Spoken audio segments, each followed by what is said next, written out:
जाएं, इसके लिए मंगलाचरण कहा जाता है। मंगलाचरण 3 प्रकार के कहे गए हैं शास्त्रों में। मंगलादीनि मंगलाध्यानि मंगलादानि च शास्त्राणि। 3 बार मंगलाचरण होते हैं। एक तो पुराण जब आरंभ में एक बार मंगलाचरण होता है, जब शुरुआत होती है, फिर मध्य में और फिर अंत में 3 बार मंगलाचरण करने का शास्त्रों में विधान है महाराज। तो यहां भी सबसे पहले मंगलाचरण किया गया है कि सच्चिदानंद रूपाय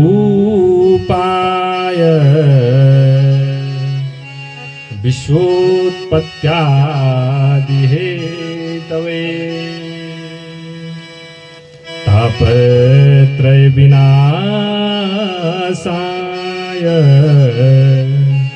श्री कृष्णाय वयं नमः। भगवान का सुंदर से मंगलाचरण किया गया है। आइए हम सब भी भगवान के मंगलाचरण करते हुए भगवान का ध्यान हाथ जोड़कर करें।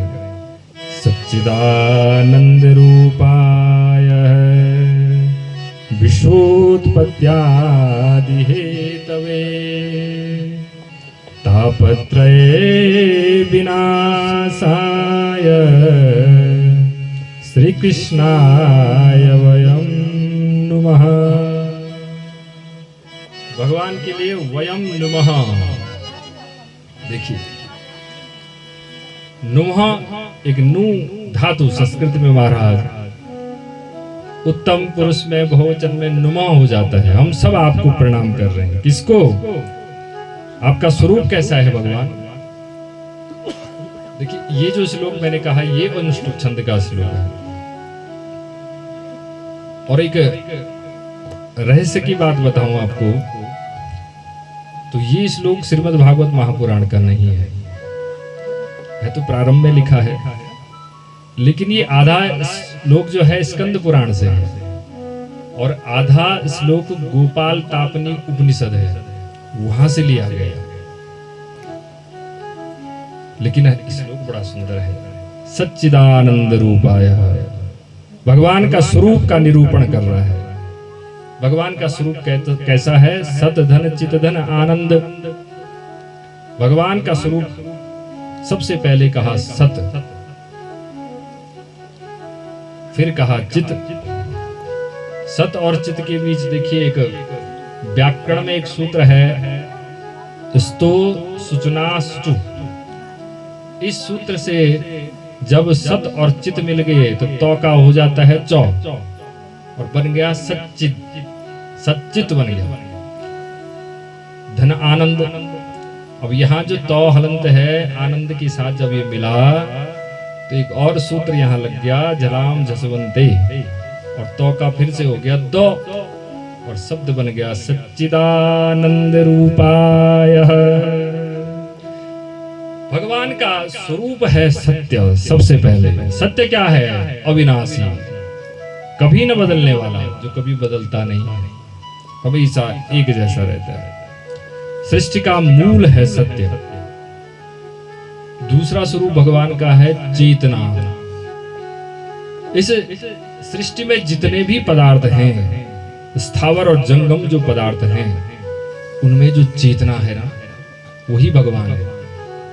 हमारा शरीर जब तक हमारे अंदर भगवान है, जब तक चेतना है, तब तक हम जिंदा रहते हैं। और जिस दिन ये चेतना निकल जाती है, उस दिन हमारा शरीर निरर्थक हो जाता है। कभी कभी आपने पत्थर में भी चेतना देखी होगी। आपने मूर्तियों की जब पूजा करते हैं हम,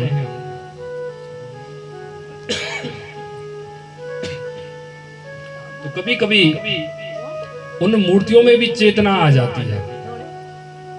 चेतना के दर्शन हमें होते हैं। और तीसरा स्वरूप भगवान का है आनंद। कैसा आनंद? परमानंद। देखिए, आनंद 2 प्रकार के कहे गए हैं, एक विषयानंद और दूसरा होता है परमानंद।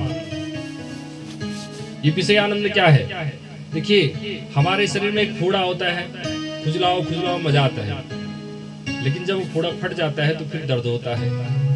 ऐसे ही महाराज ये विषयानंद भी है। ये जब हैं तब अच्छे लगते हैं, लेकिन जब ये पराकाष्ठा में चले जाते हैं तो यही दुख के कारण हो जाते हैं। भगवान ने कहा कि ये मेरे पीछे न भागे, परमानंद के पीछे न भागे, इसलिए भगवान ने हमें क्या दे दिया? विषयानंद दे दिया। हम उसी के पीछे लगे रहते हैं। तो ये सच्चिदानंद रूप है। देखिए भगवान का जो मूल स्वरूप है वो है आनंद महाराज।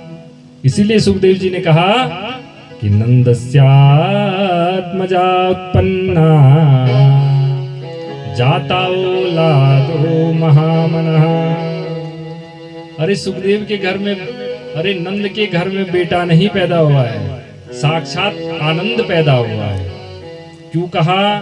क्यों भगवान का स्वरूप ही आनंद है। अब ये आनंद मिलेगा कैसे? सुखाय कर्माणि करोतु लोके। सभी लोग सुख के लिए तो कर्म करते हैं इस लोक में, तो क्या सबको सुख प्राप्त होता है? नहीं होता है। हमें जो सुख प्राप्त होता है वो विषयानंद है। हम भागते आनंद के पीछे ही हैं। क्यों भागते हैं? ईश्वर